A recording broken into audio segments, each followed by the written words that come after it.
জমি, ইট, সিমেন্টের বাড়ির মোহ ত্যাগ করে সমুদ্রের মধ্যেই 2.5 বছর ধরে পরিবার নিয়ে বাস করছেন গৌতম।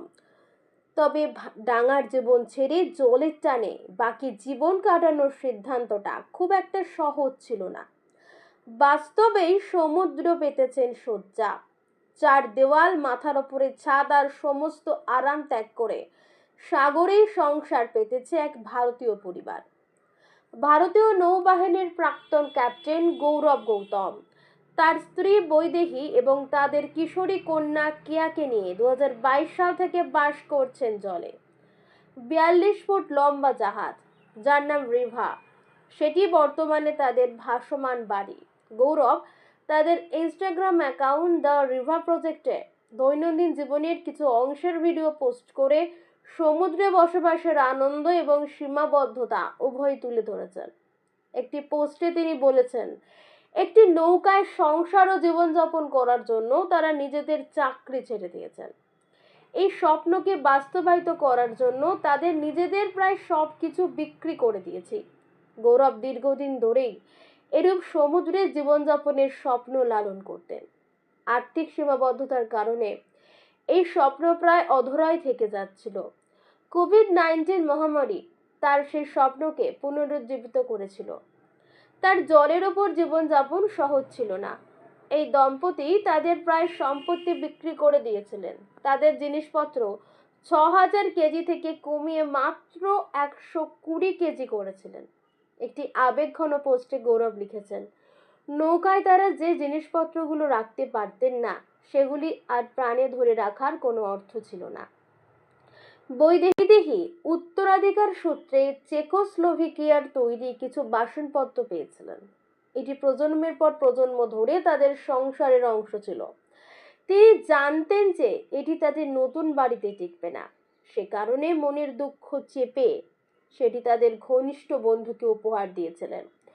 1988 সালে নির্মিত রিভা কেনার পর জলের সংসার চালানোর সিদ্ধান্ত নিয়ে প্রাথমিকভাবে তারা আত্মবিশ্বাসী ছিলেন না বলেই গৌরব জানিয়েছেন। 2025 সালে দাঁড়িয়ে গৌরব ও তার পরিবার মনে করেন নৌকাতেও হতে পারে সুখের সংসার। রিভা নামের পাল তোলা নৌকাটি লম্বায় 32 ফুট।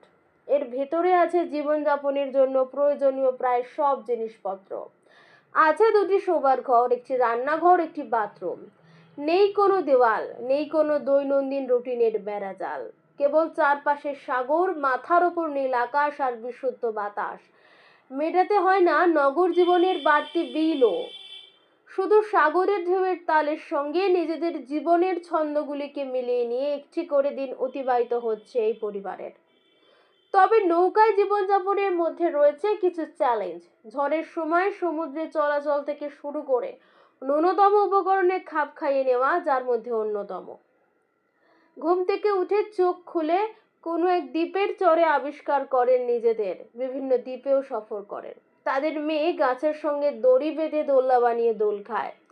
খাবারের জন্য বিভিন্ন ফলমূল সংগ্রহ করেন। তারপর আবার নৌকায় উঠে জলরাশিকে দূরে ঠেলে বেরিয়ে পরের নতুন গন্তব্যের উদ্দেশ্যে।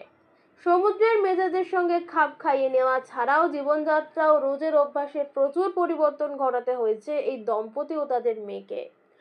সবচেয়ে বড় পরিবর্তনগুলির মধ্যে একটি হলো কেয়ার পড়াশোনা। মিঠে জলের জন্য সংগ্রহ করতে হয় বৃষ্টির জল।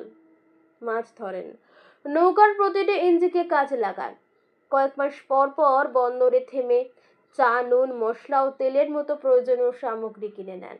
নৌকায় রান্নার বিশেষ সুযোগ নেই বলে জানান গৌরব। রসনা তৃপ্তি বা বিশেষ কোনো খাবার চেখে দেখার ইচ্ছে হলে বন্দরে নোঙর করে সেই ইচ্ছা পূরণ করতে হয়। নৌকার জীবনটা হয়তো কিছুটা স্বস্তির মনে হলো, রোদ আর সূর্যাস্তে ভরা, কিন্তু এর সঙ্গে আরো অনেক কিছু জড়িত রয়েছে। বৈদেহী এবং গৌরবকে পরস্পরকে পাহারা দেওয়ার দায়িত্ব পালন করতে হয়। নৌ চলাচল সংক্রান্ত নিয়মকানুন মেনে চলতে হয়। এমনকি যখন এটি আরামদায়ক বলে মনে হয়, তখনও গৌরব মনে করিয়ে দেন যে সমুদ্রে সর্বদা সতর্ক থাকতে হবে। আশা করি আজকের এই ভিডিওটি আপনাদের ভালো লেগেছে। যদি ভালো লাগে ভিডিওটিতে একটি লাইক ও কমেন্ট করবেন, আর এরকম আরো অনেক ভিডিও পেতে তোমার পৃথিবী অরিজিনাল পেজটিকে ফলো করবেন।